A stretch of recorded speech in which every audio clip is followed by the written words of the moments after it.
Hello all, I am back and we are going to look at the traps of Dungeon Crusade. So that's why I have this little demo set up for you. I think you're going to enjoy this. Let me say real quick that the trap system that I created was exclusive to the Tomb of Kaladar dungeon board, which is the hardest board in the game. And then, a few backers asked, well, could we use the trap system in the other dungeons? And so I reworked it. So yes, you can use the traps in all of the dungeon boards. However, you're going to have to pull one trap card, particular one out when using other dungeon boards, because that card in particular goes with the Tomb of Kaladar, but all the rest of them do. And just picture this like a little option switch. You could either have traps on or traps off. So real quick here, I'm very excited about this demo. I think you're going to enjoy this. We have Sir Brennis here, who is deep within Castle Blackwood, and he is in the area, the quadrant, known as the Hall of Honor. And there's two traps before him. So let me explain. You're going to get 20 trap tokens, okay? 10 of them on the reverse side. Well, all 20 of them have that trap design on top. However, 10 of them on the bottom have like a clear status, which is like a blue boot, meaning there isn't a trap. The other one is like a red with like a bear trap closing, which means you have to draw, that hero must draw a trap card. Okay, so what we're going to do is, very quickly, Sir Brennis here, our hero, has, for his movement, he has a base movement of 2 plus the roll of a d6. So hopefully we don't disrupt anything. We're going to roll. And we got, okay, 6. And so we're going to move, but then you always have to stop when you go onto a trap token. So I'm going to do this one. This is scripted, so I'll be honest and tell you, but because I want to demonstrate it. So you would go 1, 2, but of course you could choose either one. So we'll say Sir Brennis went on this one. We bring that out. See like those symbols on the floor? That's where you know where to put these. So you're going to shuffle all 20 of the trap tokens at the start of the game, and then you put those on those symbols. It's very easy. And after each celebration day, the traps reset. It's kind of thinking like the monsters have reset the traps. So again, you're going to shuffle the 20 and put them back out. So again, you'll never know. Again, replayable and random. You'll never know. So if we flip this over, oh, whoops, I had it mixed up. Well, this is the clear one. So he could continue with his turn. That means there isn't a trap there. However, if he stepped on this one, is the one which means you must draw a trap card. And I loved creating these traps. And actually, Dean Spencer, wait till you see this art for these trap cards. So this means, so run us back there. Now we're going to see what happened with him. So we'd go over to the trap cards. Again, David Shearer did the backing. And I gave him a kind of, what was that glare? But you can see kind of what the trap card looks like. Pretty appropriate. And when I envisioned these traps, I had like a very vintage kind of look to them. So take a look at that. That is the work of Dean Spencer, an amazing artist from England. And do look at Dean Spencer art. Everything this guy does is just amazing. So how do you like that? And I would give him ideas of what my very, very crude drawings as sketches, and I'd send them to him, and somehow he made sense of it. And he created this beautiful, it's called line art. I guess it's a technical term. So this one I wrote for this is called Lair of the Shadow Dweller. And in the game, there are monsters, and actually a minion known as Shadow Dwellers. So let's hopefully get this into focus. Creepy picture of a huge spider coming down on a hero. And Lair of the Shadow Dweller. As this hero steps forward, a loud crack is heard beneath their feet. Within seconds, the floor collapses and plummets the hero straight down into a Shadow Dweller lair. As the hero looks up, a massive Shadow Dweller is about to strike. Test strength 15. On a success, the hero breaks free of the web, grabs her weapon, and slays the creature. On a fail, roll 1d3. The result is damage taken. This test must be repeated until the hero succeeds, thus ending their turn. And again, throughout, I've played these games since I was a kid, and I love things like this. And I wrote 17 unique traps, and actually Dean created a few. I won't tell you which ones, but they are awesome. So let's do that then, okay? So what we have to test strength 15. We're going to, of course, use a D20. Now let's take a look at Sir Brennus's, here's Sir Brennus's hero card. And we can see the arm there with the red. Hopefully that's in focus. That says 2. So we can add 2 to this roll. Let's get the movement die out of here. We have our D20. Again, I'm going to try to roll and not break anything. And what do we got there?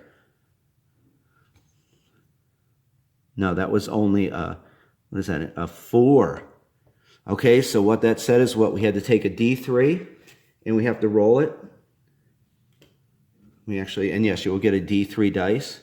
It's like a D6, but there's 1 to 3. So we're going to roll for damage. He's going to take 2 damage. So he was trying to break free, and that Shadow Dweller came down and just bit him. So again, it says we have to test that to keep going. If you haven't noticed yet, this is a tough game. This isn't Candyland. This is Dungeon Crusade. So he's going to have to test again. That Shadow Dweller's there. He's trying to grab his sword, break free. And, okay, and this time he does do it. So, yep, 14, right? 14? Yep, 14 plus 2 is 16. And thankfully he has the strength, and he added that. So he just grabbed his weapon and just sliced that thing in half. There you go. But thus it said it would end his turn. So let's go over here. Let me get you out of let's get out of Castle Blackwood. And I had to put up a little board here so I could get the lighting right. So I hope that you enjoyed that little demo. Let me set up the tripod, the new tripod. And again, I think this thing is working really nicely for getting you right down into the action to do little demos like that. So trap cards.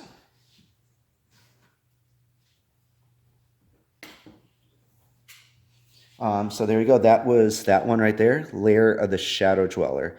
And yes, there is a minion in the game, a Shadow Dweller, and it can, hold on while we're on the topic, but hopefully you see again how I'm tying in, like on the trap cards, you learned about a Shadow Dweller. Well, there's a minion Shadow Dweller.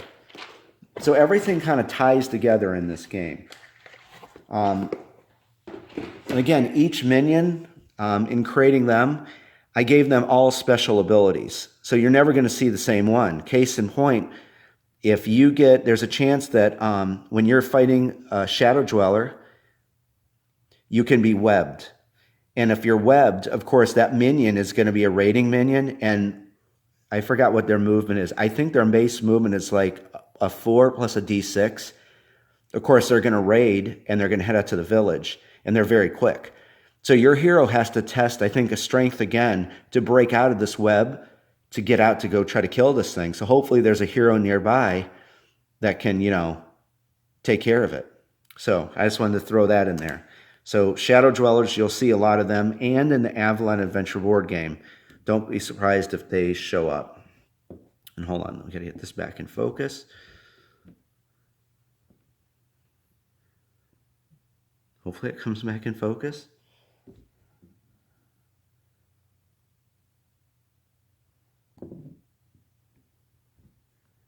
I do apologize for this technical difficulty, but hopefully that will come back into focus. Before we go, I'll tell you what, I'll show you that, as I said, there's 17 unique trap cards, and I'll give you a little sample. So right here, there is the Viper and the Gold. Again, Dean Spencer, just amazing art. So I'll leave that one a surprise. I'm not going to say anything about this one right now, but check that out.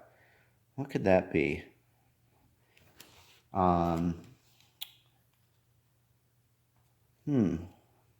Deadly Surprises.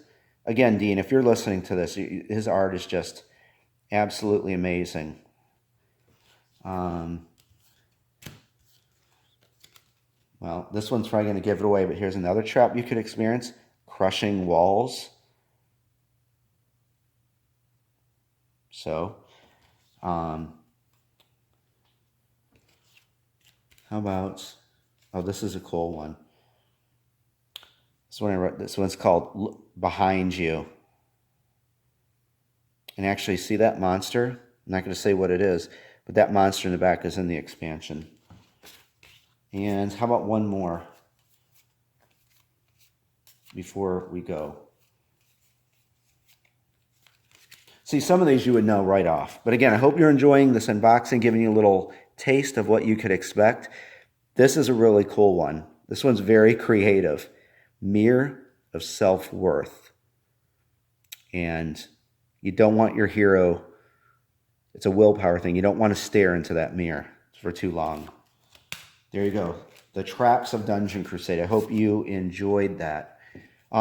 Let's wrap this up with, yes, there's still more. Do you believe this? Again, the art of David Shear for the back. Treasure chest deck. How do you like that? 30 unique cards. But let me tell you something about this deck and what I call the ultimate. Truly the ultimate in risk and reward. Remember when I was showing you, I think we were talking about the treasure hunters, that tavern task? Okay, so there's 10 of these. Each dungeon board will have 10 of these treasure chests scattered throughout the dungeon. When your hero lands on one, you're going to get the chance, well, you have a choice to open the chest or not. And I say ultimate in risk and reward because this is what this is. There is some awesome loot and gold to be found in this deck. However, there's some really bad stuff in here too.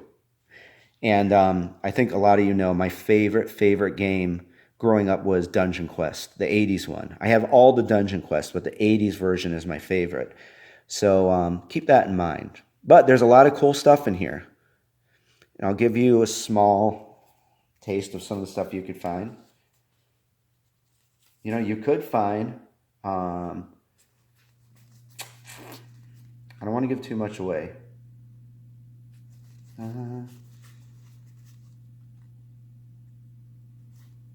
How about, how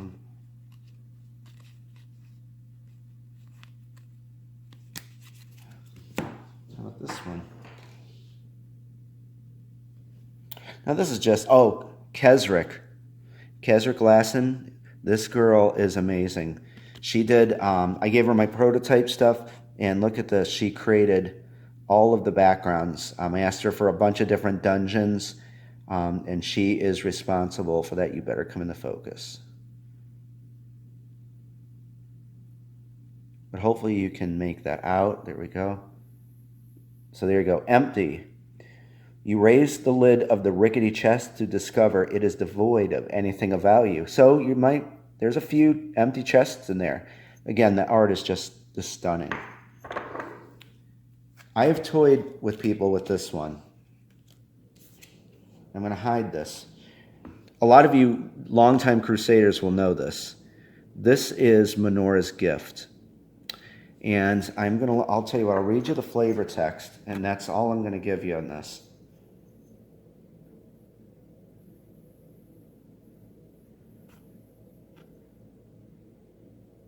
Okay.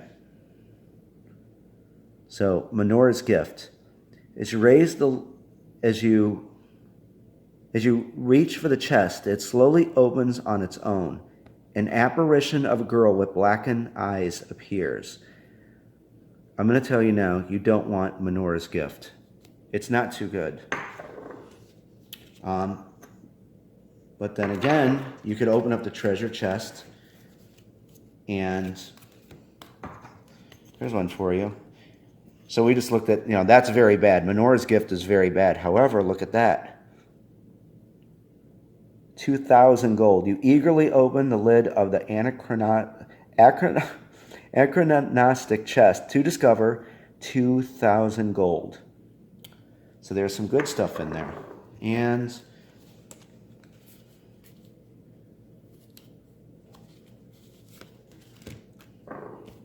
there's much more I could show you. Or you could discover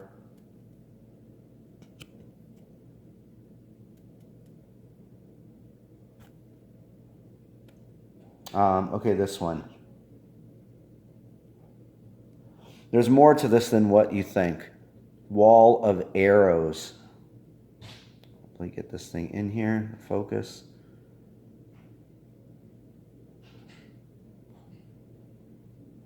But it says actually, if as you raise, as you open the chest, a mechanism is heard, followed by arrows firing. So a wall of arrows. But I assure you, there is a lot of awesome stuff inside here. Some even better than what I showed you, the good stuff. So that is a little bit on the treasure chest deck. Sorry I was being secretive with those, but I don't want to spoil anything. So for this video, let's round it up with, because this one ran pretty long. Remember we talked about Celebration Day? There is, when the heroes go back to the village for Celebration Day, I gotta fix those when we're done. Remember, this is when the heroes go back to Celebration Day. And again, David Shear backing. The villagers are very happy that you, of course, remember that's when you complete the quest table up there. They're going to give you a gift. And so what you do is simply, and you can't take it back. You can't give a gift back, you know. You're going to shuffle these up, and you get to pick one gift. You know, this is the heroes running up to the heroes, and they have this gift, and they're going to give you something. And again, David, you're just awesome. I remember we went around and around about what to do for this, and finally, this was just very appropriate for Celebration Day. So, what's something they could give you? So imagine this, right? Your heroes are beat, you're battered, their health is down, they're low on essence, they've killed all these monsters. The villagers come up to you, or up to the heroes, to their Celebration Day gift. They give you a big thank you. Yep. The villagers have gathered together to give the heroes a big thank you. That's it. That's Dungeon Crusade. Or they could be very generous.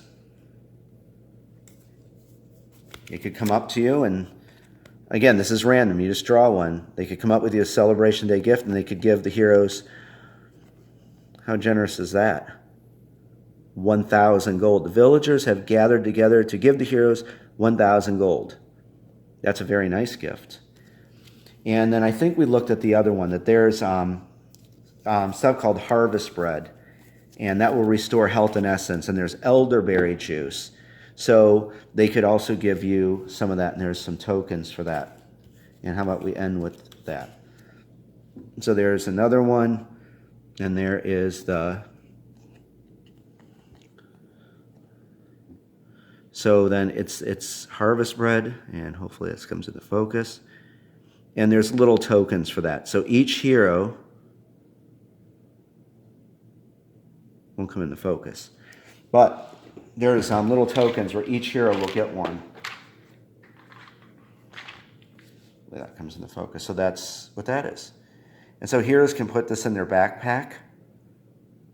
Seems like that should. But anyway, you can put this in your backpack, and it will restore 2 health and 2 essence to that hero. And you can give this to other heroes. You can give one hero all of this if you want. And then there's elderberry juice, and that's another gift. And that will restore 4 essence. And there's elderberry juice. And this will restore 4 health and 4 essence to a hero. So that's a really good gift to give, because you can use those in the dungeon anytime you want. Okay, guys, so that is this. I'll tell you what, I think what we're going to do is this. We're going to come back. I'm going to compile these. I recorded a lot, so you have a lot to watch while I'm working on the next ones. And it looks like this weekend we're going to wrap up this whole series. Then, of course, we're going to be going into the deep reviewing of the sample copy. I've already taken a lot of notes, talked to the manufacturer, as I said. But when we come back, we're going to just touch really quick on mining, because there's mining and crafting in the game. And then I want to run through the 5 phases with you and do some demos of the game. So again, hey, I love you guys. I hope you enjoyed this deluxe unboxing series. I hope that you're learning more about Dungeon Crusade and you're looking forward to it. Okay, I love hanging out with you guys. I hope all of you have a great evening, a great day, and we will meet back here soon for more on Dungeon Crusade. I'll talk to you soon.